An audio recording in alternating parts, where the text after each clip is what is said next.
Good afternoon, good evening, good morning. Oh wait, no, that's the wrong movie. Good afternoon, good evening. Oh, that's a Truman Show. Truman Show. Welcome to the Truman Show. The Mary and Phaedra Show. So, I welcome. This is episode 22.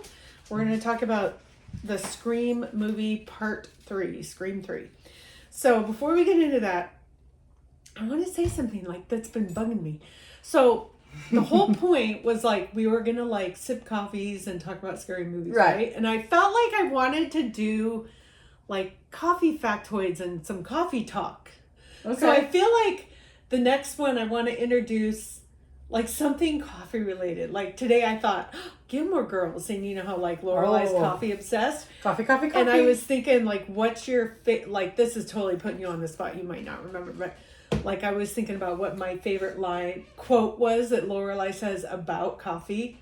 Oh, mine's the coffee. Okay. And I love that one. And then when she's at the restaurant and she orders... She goes, coffee. And they hand her three coffees. Oh and she goes like, oh, no, I only wanted one. And he's like, but you said coffee. Like, who doesn't get like, that? Well, you know, I was just saying it as like a pip, you know, coffee. And she's like, you still said 3. I totally disagree with that chick. I'm like, who? Yeah. I mean, you don't come order on. 3 But coffees I love like that line. Yeah. So my favorite was, how do you like your coffee? Only with my oxygen. Yeah. As IV. So, yeah. I'm so glad you segued into that because I was segueing something else. Okay. So Miss Thang here's birthday is on. Oh, yeah. It's Monday. I think Tuesday. it's Monday. Yeah, it's Monday because I booked myself a facial for. I already sent her a card, but I got you it's something. In the mail. It's in the mail. It's in the I'll snail get it mail. next year. Yeah, but I got something and it came. Oh, what is it?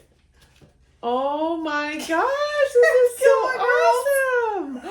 I love it. This is a Gilmore Girls sticker. It's like one of those little signs with the signs. Yeah. So it says Dragonfly Inn, Luke's, Al's Pancake World, Miss Patty's School of Ballet, Weston Bakery, Dosey's Market, Kim's Antiques, and Taylor's Soda Shop. I love it. You could either put it on your car or a mirror totally or putting this somewhere. Something, yeah. Somewhere cool. It's a good segue into I love that. That's so awesome. Yeah, we're kind of Gilmore addicted. Yeah. I'm obsessed. Yeah. But it's like what's coming your way.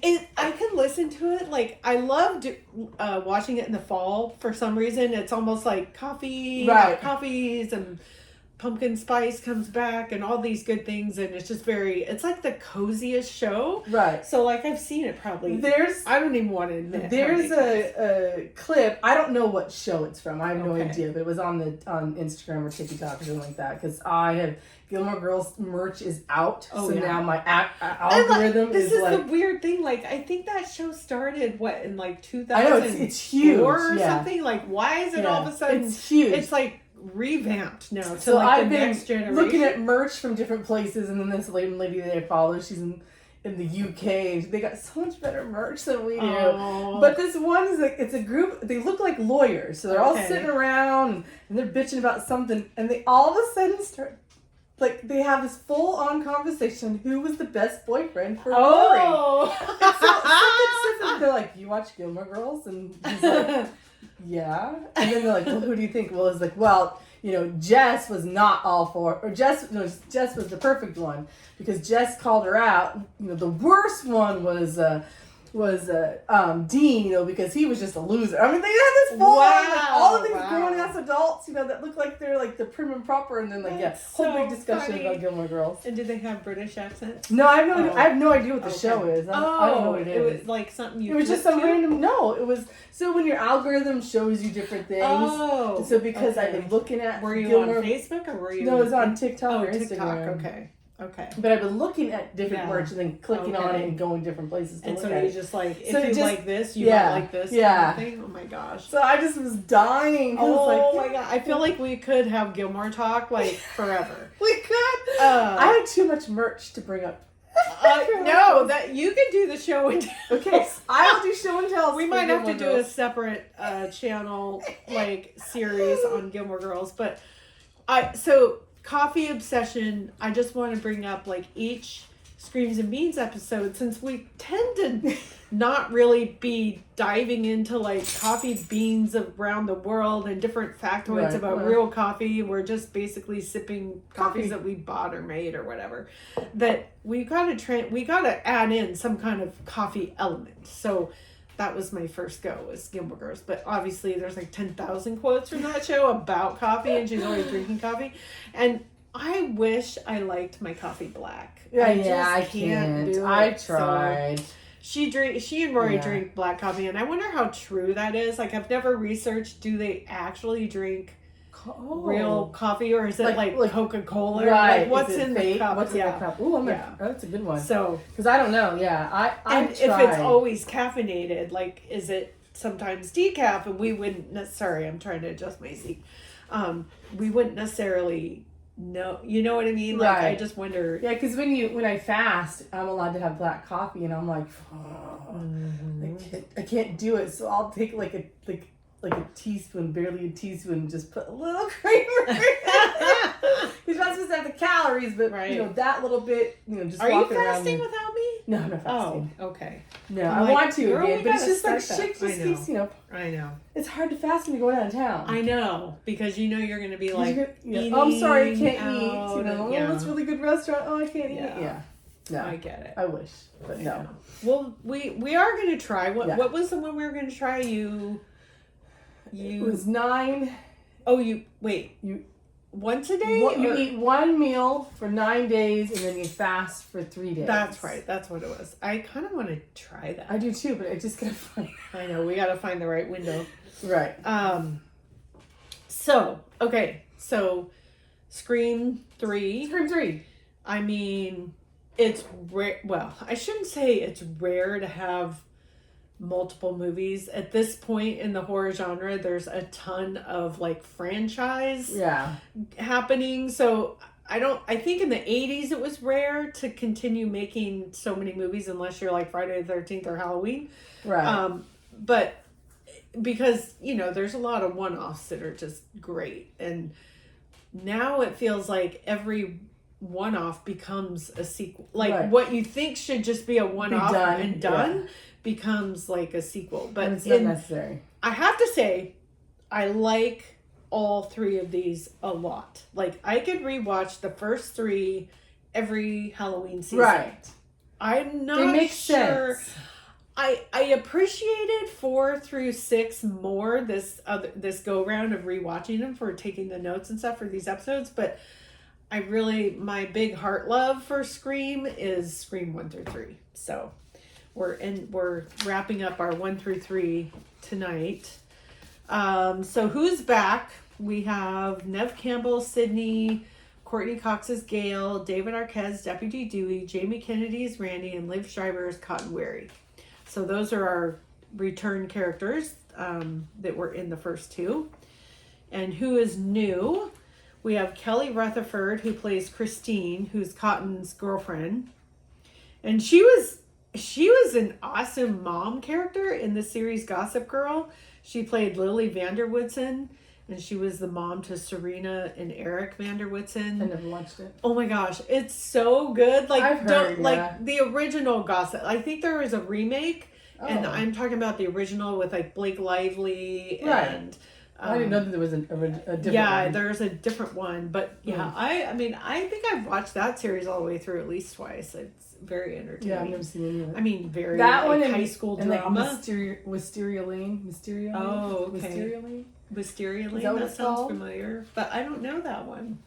Oh, it's the Housewives. Oh yeah. You're no, not the gonna get original me. one. You're No, not the reality show Oh. one. It was I don't know. Oh, I don't know. okay. I just know that the Wisteria Lane because my cousin Krista lived on Wisteria Oh. Lane. So I was like, so what kind But of was gossip she you got going on?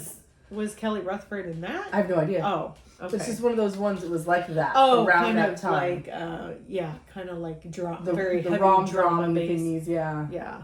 Who's up with who and that Yeah, kind of thing. I don't know why. It's like a guilty pleasure. It's like Sex in the City. You just kind of get into it and then you're like sucked in. Oh, there's a baby. Sorry.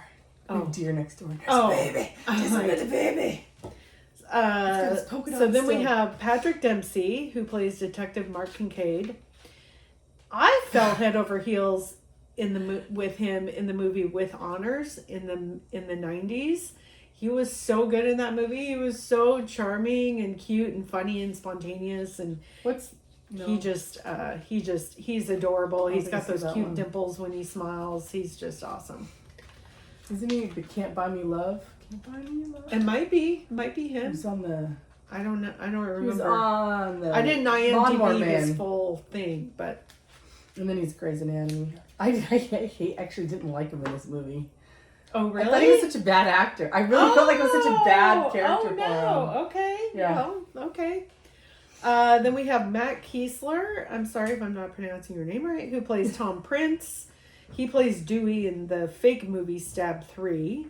Then we have Emily Mortimer, who plays Angelina Tyler, who plays Sydney in Stab 3. Parker Posey, who I just adore, plays adorable. Jennifer Jolie, playing Gail in Stab 3, and she was perfectly cast for the role of that. I mean, she was whatever Gail. Parker's in, she freaking nails. Yeah, she was definitely engrossed in Gail. I mean, yeah, I've just loved her in everything she does. She totally cracks me up. Josh Pius plays Wallace, the smart detective alongside Kincaid. Patrick Warburton, Stephen Stone, who's the security guard to Jennifer, which I can't get past his character, Putty, on Seinfeld. He was Julie Louise Dreyfus, Elaine's boyfriend, like off and on in the series. And he went by Putty, and he was just kind of a doofus, but he was an adorable doofus. So I feel like he plays this role really well. Like he just has that kind of carries himself like you know, what are you gonna do? That ego in a deep voice. Yeah. Carrie Fisher, like we don't know who she is, plays Bianca, the film studio employee who assists Gail and Jennifer. Princess Leia, anyone? Right. Like, hello. And she before she passed away, HBO did a one woman show kind of comedy movie with her. It's called Wishful Drinking. So she basically it's almost like she talks about her own life and her like autobiography of herself through the years. And the funniest part of that show, I'm just going to give you the spoiler, is she talks about being Princess Leia and how the expectation was that she just like stayed in the same body type and looked the same her whole life. Like people were shocked when they like you don't look like she's like hello, it's called age, like dumbasses. And so eventually there's a sex toy company that made a sex doll of Princess Leia, and her big joke was like, I literally can go fuck myself. Dying. So yeah, she like had good and bad things to say about that whole part of her life, because like, you know, it probably becomes annoying after a while to have that expectation. Right. Scott Foley, who plays Roman Bridger in Stab 3 as the director. He was in that series. I really like that series too, called Felicity. Do you remember that? Yes. Yeah, that was good. Lance Henriksen, who plays John Milton, Stab 3 producer. So those are our characters. The movie notes. Do you have anything about characters you want me to go on? No, okay. I don't remember. No, I remember, but like they're all young to me, so. Rather than taking place in Woodsboro or a college campus, most of Scream 3 takes place on the set of the fictional horror movie Stab 3. Opening scene is a view from a helicopter shining lights down onto the wooden Hollywood sign. I love that sign. It's so iconic. Do you know which one? Yeah. The original sign was erected in 1923 and originally read Hollywood Land. Oh. In 1949, the land portion was removed. It's situated on Mount Lee above Beechwood Canyon in Santa Monica Mountains, a cultural icon overlooking Los Angeles, and Santa Monica Mountains is a national park. So that's kind of awesome. Oh. In 1978, the sign was replaced by a more durable steel one at 45 feet tall with concrete footings that says Hollywood. Aren't you allowed to go up there and visit it or see it? Yeah, you can. I didn't when Yvonne and I were driving. Well, she was kind of giving me a quick tour of certain sites around LA, and we drove up a ways to see like a really good viewpoint of it, but we didn't go up all the way to it. And the funny thing is we were on that road and we passed by one of those like little minivan buses that was like Star Tours. Ah! Oh my god. It was funny. I'd be interested to go on follow one of the those. man. Yeah. Depends Go on to what they Marilyn say, or Monroe's they're like, house, or this is the dog walker. right? You know, Oh, we're God. like, okay, that isn't. This really is dog. where they filmed such and such, like in everywhere of LA. Yeah. Like you'd be there for 12 hours. Okay, then we go to Cotton Weary, stuck in LA traffic and on the phone. And everybody that, I mean, not everybody, but it's very common in so many movies that are based in LA. They show like the pan out of like all the traffic, the highway, going on, the highways. It does look crazy. And when my friend Yvonne was driving me around and we were going to different places, and then we ended up having to be on the freeway for a Highway 101, it was like 4 lanes one direction, so like an 8-lane highway. It was insane. It's crazy. I'll just tell you, here, Highway 101, 2 lanes. Yeah. 2. Not 8, 2. Stay in the right one. So yeah, it's their traffic there is nuts. So meanwhile, while Cotton's in traffic, Christine, his girlfriend, is home, freshly showered. She thinks that Cotton is home, frightening her as she refers to hating when Cotton plays his stab games. I mean, Like a what? sex Like, game? is that a real thing? Like, I'm gonna run around the house and pretend to stab you? Yeah. If Dave did that or I did that to him, like, there would be divorce. Yeah, Like, what yeah, the that's hell? not sexy. No, It's not, you know. the killers. I guess it could be somebody's kink, but No, it just sounds so No. freaky. The killer's in the house. Christine kills Christine first, then Cotton. I'm like skipping way ahead, people. So Liv Schreiber requested that he take off his jacket when he gets home. Why? Because Schreiber had been working out and wanted to show off his new hot bod. So he asked the director, "Hey, when I enter this house, can you show me Really? taking my jacket off? Because I'm like all buffed Oh, out." jeez. Isn't that funny? We learned that Sydney is living in the California hills, isolated, working from home as a call-in California women's crisis counselor, using a fake name, Laura. Totally reminded me of like when Ted Bundy was a crisis counselor as That's well. right. He was working alongside Anne Rule. When Sid's dad is at her house and they're talking in her kitchen, he tells her, "Maybe it's time for you to come home. I'm worried about you, kid, out here by yourself. You never see anyone. The only people you talk to don't even know your real name. It's like you don't exist." She's like, perfect. And Sydney replies, "That's the idea. Yeah. Psychos can't kill what they can't find." This is the whole plot of the movie, tracking down Sydney. The detectives want to talk to her. The killer wants to find her. So, I mean, that's the boil down Right. of Scream 3 right there. Yeah. A final girl. Like, nobody knew there would be additional Scream movies, so it feels very like it's going to find closure. This should have been it, yeah. Gail escalated her career with the popularity of her books about the Woodsboro and Windsor College murders. Anchor woman of Total Entertainment. Lady Boss, get it! At fake Sunrise Studios, where the filming of Stab 3 is occurring, the police are on set and the studio exec asks the cops, "There's no reason to presume Cotton's death had anything to do with this movie, is there?" And the smart-aleck Detective Wallace replies, "He was making a movie called Stabbed. He was stabbed." Yeah. I love the way he just like Duh. deadpan delivers that line. It is so funny. Sydney finally comes into town. To the police station, meets Detective Kincaid. I say hubba hubba. Yeah. You say He's not bad. No, he's He's not not bad bad looking. he's no. just bad acting. I just felt like You felt like it was forced, maybe? I felt like it was really forced, and I felt like they really wanted you to think that he was the killer.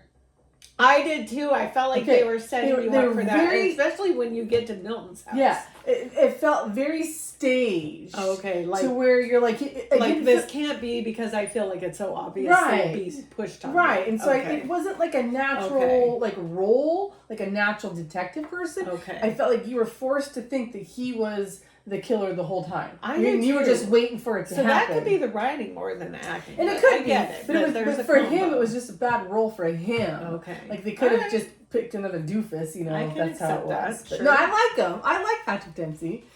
You know, but I just felt in this role they wasn't they the did him best bad fit. because Yeah. they just didn't let Okay. him be like a natural actor. Like it felt very forced. Like the whole time you watched him, you were waiting Mm-hmm. for some kind of hint that he was the killer. Yes. Even though that's not what happened, I knew who the killer was right off the bat. Really? Oh yeah. Oh God. It's so She's obvious. so good at this. But that's why I didn't like him, because it was like you missed that part of it Oh, because you're okay. so focused on him, Okay. Which which is I- part of I the mean, movie, I guess. I'm but- kind of naive, so I kind of was like drawn into the he might be the killer game. Should have been a Um, detective. You could be a great detective. Oh my God! Like Detective Doofus. No, Detective Robinson. That just sounds good. I don't know how to I shake just that. like totally blanked on your last name for a second. That's why I'm like Detective. Detective Duh. That's me. That's me. Detective Robinson and Deputy Detective Duh. That's me. Okay, so let's see. She comes in to the police station, meets Kincaid.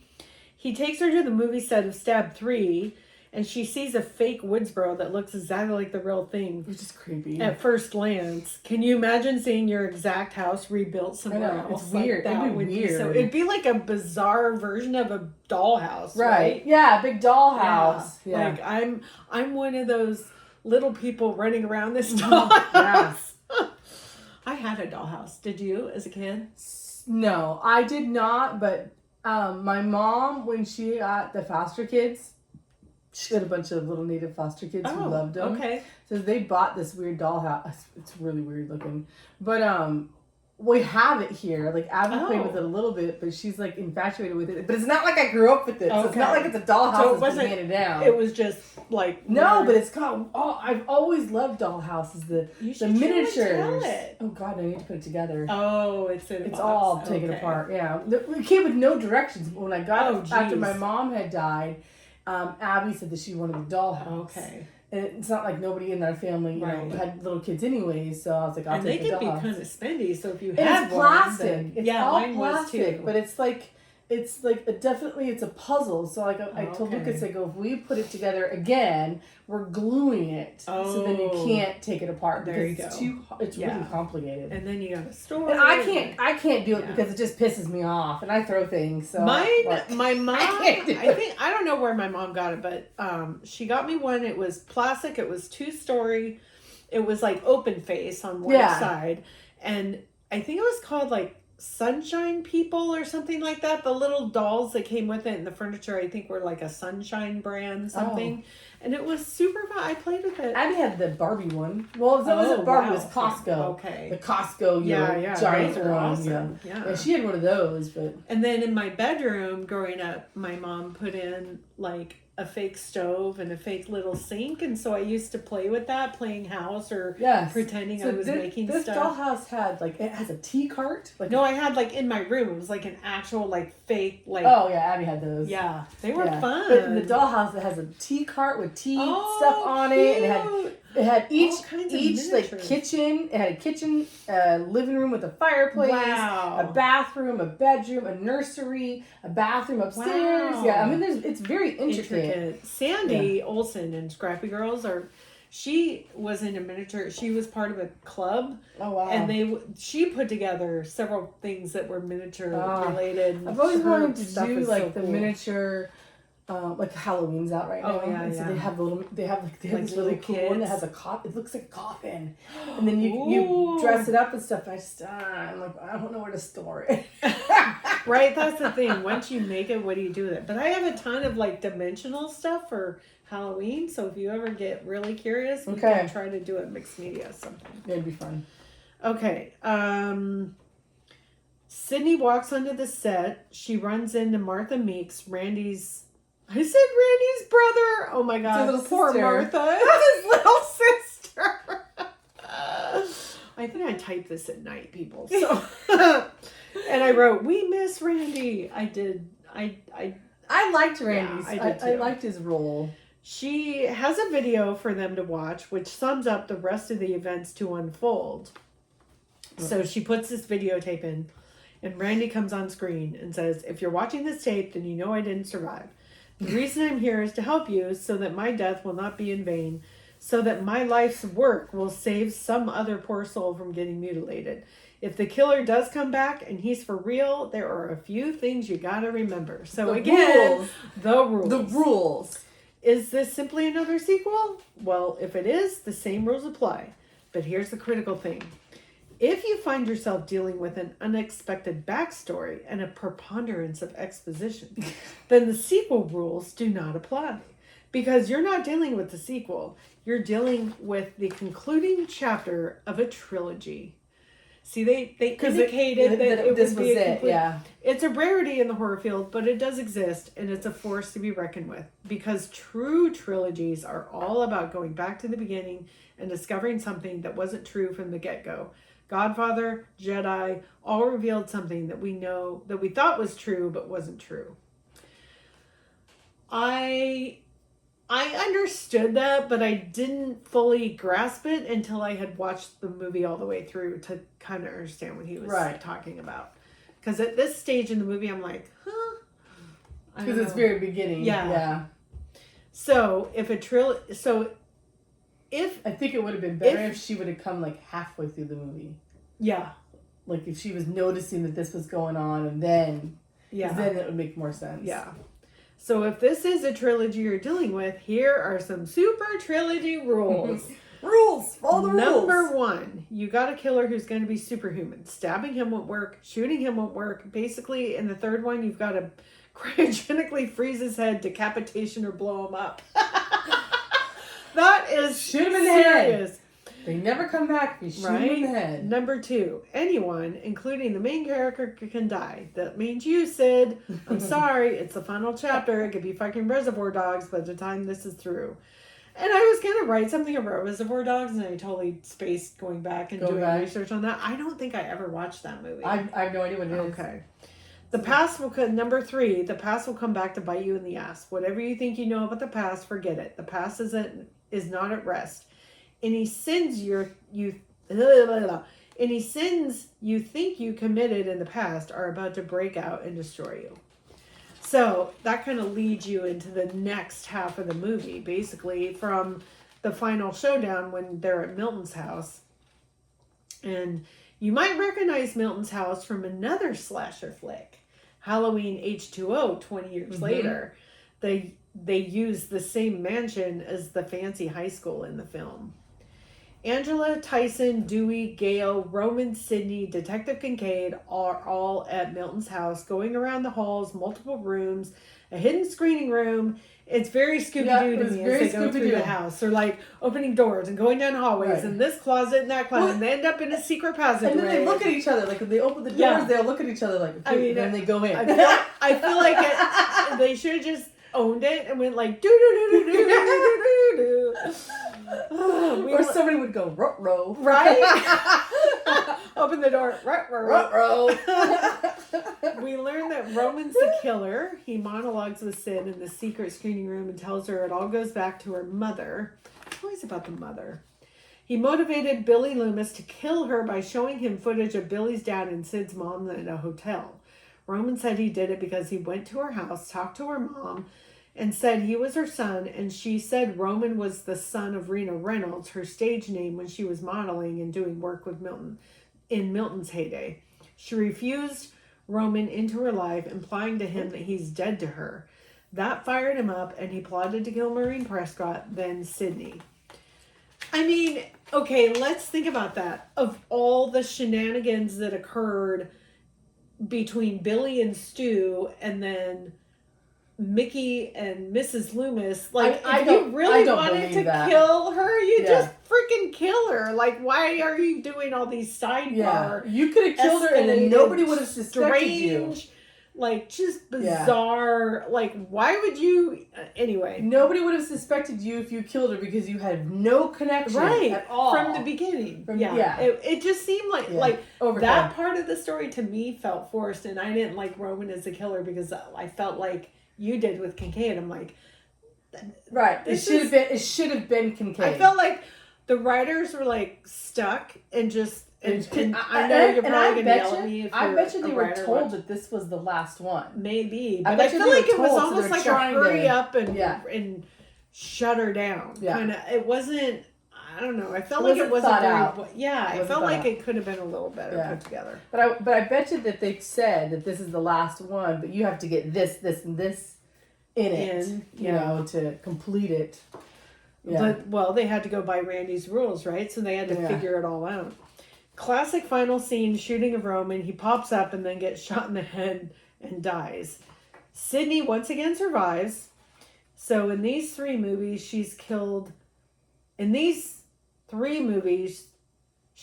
Stu, Billy, and Roman. She's killed all the bad guys. So wait, who killed the mom in the second one? No, I don't remember. Gail, I think, or was it Gail? She shot her in the head. I think it was Gail. I think it was Gail. I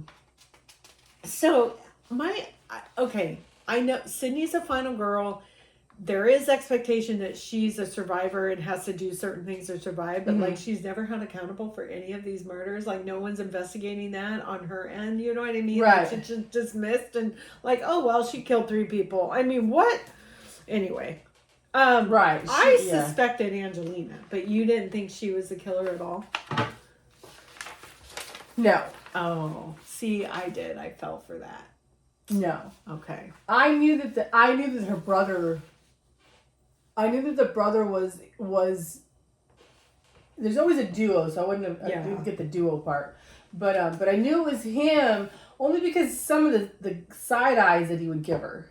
Like he had no reason to hate her. I mean, as a normal person, Right. And so when the side eyes and stuff that he would do, when he would look at her, there's no reason for that. Okay. But I still feel like they should have just skipped over that and made the detective the killer. Like at the very end. Oh, because that's just because element of surprise. Yeah, because you're like, oh, it's because it was so obvious that he was supposed to be the killer. And then they're cheesy monologuing at the end, and he's going on and on. I'm like, okay, come on, this is like get over it. And in Sydney's defense, why is it her problem? Right? Yeah. I didn't have anything to do with this. I wasn't even born. Right. Why are you so fixated on me? It's not my fault. Right. You killed the mom. Can you let it go? Yeah, you killed the mom. She's the one that did it. Why are you? But that's how we learn about the final girl. I mean, these movies taught me a lot about the horror genre, actually. I learned a lot. Like, you should have just been done. Okay, so the Ghostface killer was Roman Bridger. There were a total of 8 kills. We had Christine Cotton, Sarah, Stephen Stone, Tom Prince, Angelina Tyler, Jennifer Jolie, and John Milton. So a lot of people died. The target was obviously Sidney Prescott, and Roman Bridger was Sid's half brother. Right. And there were only 3 characters carried over to all 3 movies, which was Neve Campbell, Courtney Cox, and David Arquette. So, because this is one where she had the stupid haircut. Yeah, so trivia, here we go. First thing on the list, Gail Weathers' infamous bangs. It was so bad. You'll really love the fact that it was really actually a clip-on wig. Why? I don't know. It was severe. I think because they were trying to make her more severe, and like, here's my thing. Sometimes I feel like when women get in a power position and they're like the lady boss or whatever, like I feel like the industry or entertainment or I don't know what drives it in society to like make them look fierce. Like, Why can't they just look like themselves and be in power? Right. Why does Yeah. it have to be some kind of Yeah. weird haircut, The a hair short was haircut, a red awful. power suit, or some bizarre? It's like, quit with that stereotype. She crap. didn't need any of that. She was No. a badass to begin But I with. think that's why Yeah. they did that, was like to make her more Yeah. severe. The hair was so bad. Oh, yeah. Sometimes yeah, you feel I know. like when they do that on Courtney's behalf, I'm surprised she's just like, really? that she agreed to it. I know. Yeah. But she probably thought it was funny.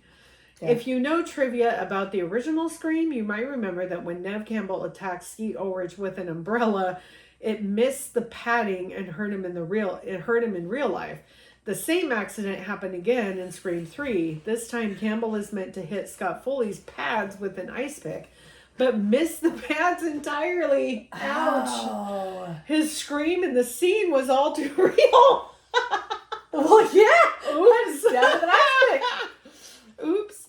At this point, it's tradition for a Scream movie to have two killers. The first had Billy and Stu, the second had Debbie and Mickey, and Scream 4 had Murderous Duo. Scream 3 is the one film in the franchise so far that deviates from the rule. Although the killer turns out to be Roman Bridger, the script originally had Emily Mortimer's Angelina Tyler as the partner in crime. I could see that. I could Yeah. see that, but In the end, they scrapped the idea and kept it a one killer film. yeah. My mom, who's a big fan of our show, hi Hi, Mom, Mom. she sent me a few trivia things that I thought were interesting.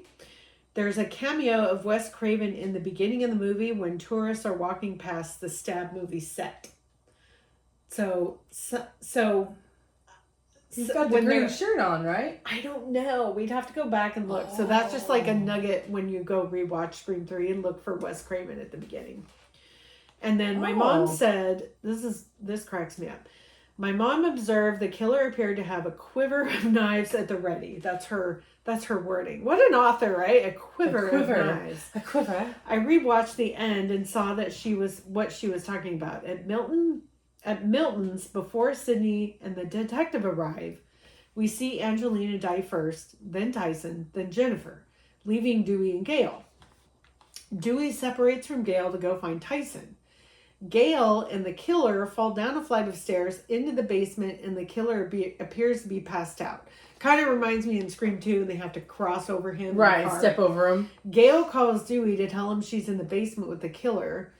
Dewey opens the basement door. The killer jumps up, and as Dewey's gun does not shoot the... jumps up, and as Dewey's gun does not shoot the killer, throws the knife... Oh, so he shoots but doesn't hit the killer. Yeah. The killer throws the knife up at the stairs, which hits Dewey in the head. The back of the knife, And yeah. then he falls down the stairs. A lot of people falling down the stairs in this movie. The killer reaches into his robe to pull out a different knife. So apparently he has a stash of knives in his robe. Kind of ironic. He doesn't end up stabbing himself accidentally. I was going to say, yeah, when he's got like a quiver of knives at the ready. Oh, yeah. So good That is observation true, yeah. there, Mom. Let's see. Yeah.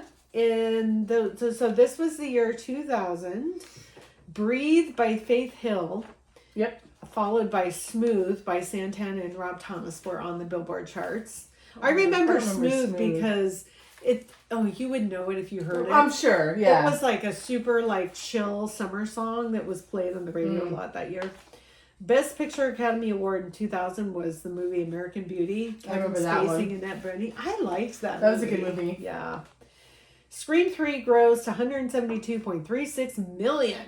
It was $10.5 million less than Scream 2 3 years prior.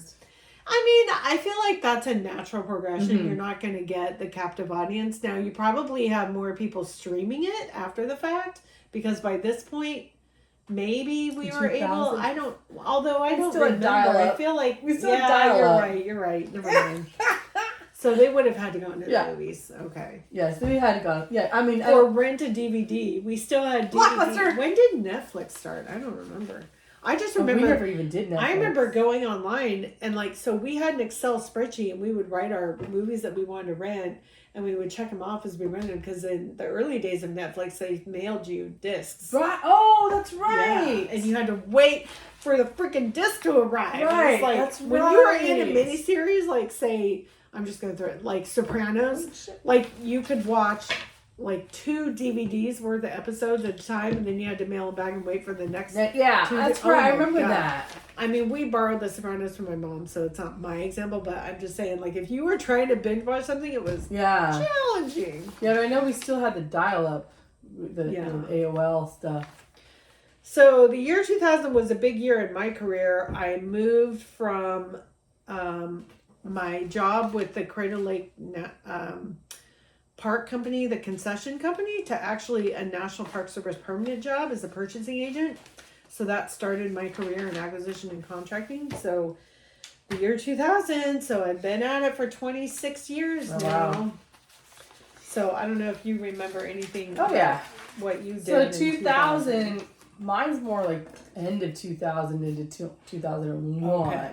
So Lucas and I lived together in our first little apartment, or one bedroom apartment, but we got married. We bought our first house February of 2001 and then got married March of Okay. 2001. So the 2000s was wedding planning, getting all that stuff Yeah. ready, That's and fun. house hunting Aw.